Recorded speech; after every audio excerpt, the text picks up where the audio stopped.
ना जाने पिछले जन्म में कौन सा पाप किया था जो ऐसे कंजूस माँ बाप के घर पैदा हो गया। यह सोचते हुए अमित का मन दुख और कुंठा से भर गया।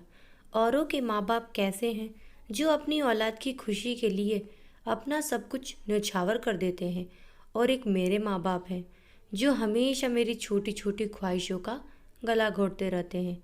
मेरे लिए इनके पास कभी पैसा नहीं रहता, हरदम पैसे की तंगी का रोना रोते रहते हैं। इस वक्त उसके अंदर घृणा और नफरत का ऐसा तूफान उठ रहा था जिसने उसकी सोचने समझने की क्षमता को छीण कर दिया था। भावावेश में उसके कदम और तेजी से उठने लगे। आह! अचानक उसके मुंह से हल्की सी चीख निकली। शायद उसके पैरों में कोई कंकड़ चुभ गया था। कहीं ट्रेन न छूट जाए, इसीलिए उसने रुककर देखना उचित नहीं समझा। एक पैर उठाकर उसने जूते के नीचे से कंकड़ निकाला और तेज कदमों से आगे बढ़ गया। थोड़ी ही देर में वह अपने कस्बे के छोटे से रेलवे स्टेशन पर पहुंच गया।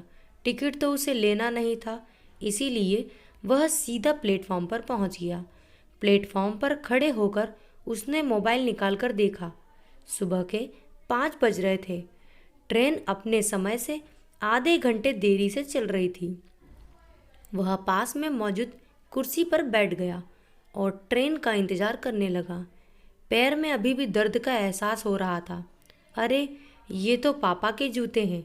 वह जूते निकालने के लिए नीचे झुका तो चौंक पड़ा। शायद रात के अंधेरे में उसे दिखाई भी नहीं दिया था और जल्दबाजी में उसने पापा के जूते पहन लिए थे। जूते निकालकर उसने देखा तो पैर के तलवों में एक जगह खून रिसा हुआ दिखाई दिया। जख्म ज़्यादा नहीं था, बस हल्का सा ही चुभा था। तभी उसका ध्यान जूतों के निचले हिस्से की तरफ गया, जो बिल्कुल छत विछत हो चुके थे। बुरी तरह से घिसने के साथ साथ वे कई जगह से फट चुके थे। तो पापा क्या रोज यही जूते पहनकर ऑफिस जाते हैं? जब एक बार पहनने से ही मेरे पैरों में कंकड़ चुभ गया, तो रोज पहनकर ड्यूटी जाने के दौरान उनके पैरों में कितने कांटे चुभते होंगे। यह सोचकर ही उसका दिमाग सुन्न हो गया। तभी उसे याद आया कि पापा ने पिछले महीने ही उसके लिए कैंपस के 1500 के जूते खरीदे थे। वह पत्थर की बूंद की तरह वहीं पर जम गया। 18 वर्षीय अमित अपने माँ बाप का इकलौता लड़का था, जो एक शहर के एक अच्छे प्राइवेट स्कूल में 10वीं कक्षा में पढ़ता था। उसके पिता एक प्राइवेट कंपनी में क्लर्क थे और माँ एक कुशल गृहिणी थी। इकलौती औलाद होने के कारण उसके ऊपर माँ बाप का कुछ ज़्यादा ही प्यार दुलार था। वे सीमित आमदनी के बावजूद भी उसकी हर ख्वाहिश पूरी करने की कोशिश करते। उसकी संगत शहर के अमीर घरानों से संबंध रखने वाले कुछ लड़कों से हो गई थी, जो उसके साथ ही पढ़ते थे, जिससे परिणाम स्वरूप वह थोड़ा बिगड़ गया था। यार अमित, ऐसे कब तक हाथ गंदे करेगा? इससे अच्छा एक बाइक क्यों नहीं ले लेता? एक दिन छुट्टी के समय वह अपनी साइकिल की उतरी हुई चेन लगा रहा था। तभी उसके दोस्त अजय ने टोक दिया। हाँ यार अजय ठीक कह रहा है। सुनील ने भी अजय की बात का समर्थन किया। वे दोनों बाइक से स्कूल आते थे। स्कूल की लड़कियों के सामने ये बात सुनकर अमित खुद को अपमानित महसूस करने लगा। उनकी ये बात उसके दिल में चुभ गई। मम्मी मुझे बाइक चाहिए। स्कूल से घर आते ही उसने अपनी मांग रख दी। बेटा, तू तो जानता ही है कि एक तेरे पापा की सैलरी पर पूरा घर चलता है। वे इतना बड़ी रकम कहाँ से लाएंगे? माँ ने समझाया। मैं कुछ नहीं जानता, मुझे किसी तरह बाइक चाहिए। इतना कहकर वह क्रिकेट खेलने चला गया। रात को माँ ने पापा से यह बात कही तो पापा कुछ नहीं बोले। शायद उन्होंने सोचा कि उसने ऐसे ही बोल दिया होगा, सो उन्होंने इसे गंभीरता से नहीं लिया। पापा, मेरी बाइक का क्या हुआ? 3-4 दिनों के इंतज़ार के बाद उसने एक दिन पापा से पूछा। बेटे, अभी पैसे की थोड़ी दिक्कत चल रही है, 2-3 महीने रुक जाओ, मैं दिलवा दूंगा। पापा बड़े प्यार से बोले। नहीं, मुझे बेवकूफ़ मत बनाइए, मुझे इसी हफ्ते बाइक चाहिए।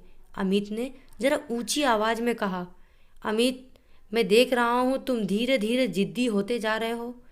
उसके चिल्लाने पर पापा ने थोड़ी सख्ती दिखाई। यह सुनकर अमित पैर पटकते हुए बाहर चला गया।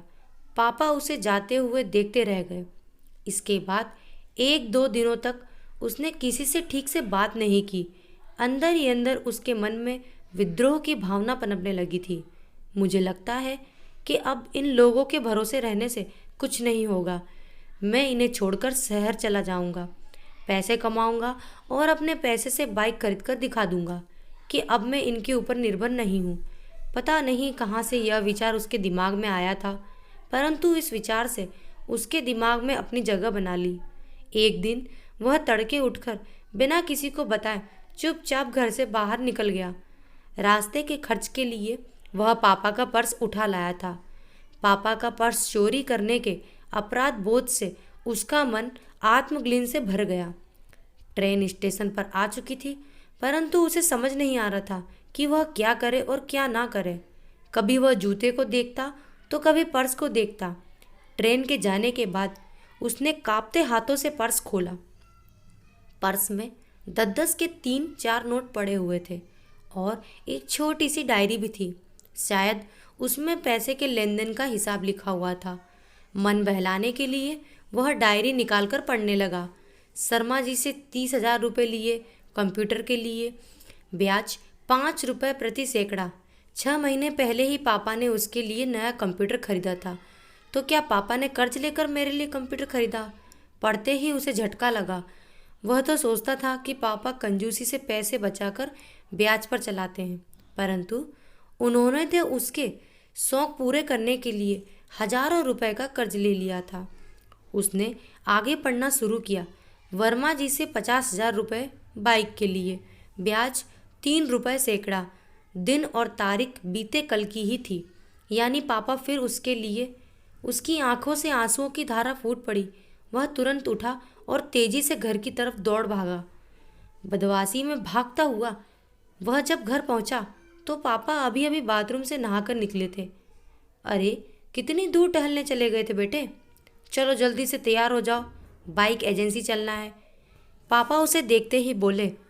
इतना सुनते ही अमित के सब्र का बांध टूट गया। वह तुरंत पापा से लिपट गया और बच्चों की तरह फूट फूट कर रोने लगा।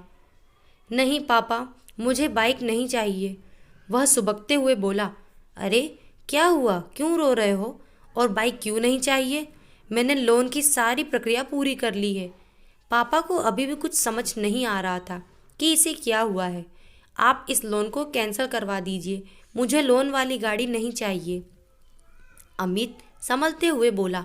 लेकिन नहीं पापा, अभी साइकिल से ही काम चल जाएगा। चलो ठीक है, जैसा तुम चाहो। इसके बाद से तो वह बिल्कुल बदल गया। उसने अगले ही दिन से अपना पॉकेट मनी बचाना शुरू कर दिया। पापा, आज फादर्स डे है, इसीलिए मैं आपके लिए ये गिफ्ट लाया हूँ। पापा नाश्ता करके ऑफिस जाने के लिए दरवाजे से निकलने ही वाले थे कि अमित ने मुस्कुराते हुए उनका रास्ता रोक लिया। अच्छा, जल्दी दिखाओ क्या है, वरना मुझे ऑफिस के लिए लेट हो जाएगा। बस 2 मिनट पापा, आप बस कुर्सी पर बैठ जाइए। अमित ने फटाफट उनके पुराने जूते निकाले और नए जूते पहना दिए, जो पूरे 1500 के थे। खुशी के मारे पापा की आंखें भर आईं। अमित ने उनके पैर छुए तो उन्होंने उसे उठाकर गले से लगा लिया। तो दोस्तों, कहानी आपको कैसी लगी कमेंट बॉक्स में ज़रूर बताएं और लाइक, शेयर और सब्सक्राइब करना ना भूलें। Thank you.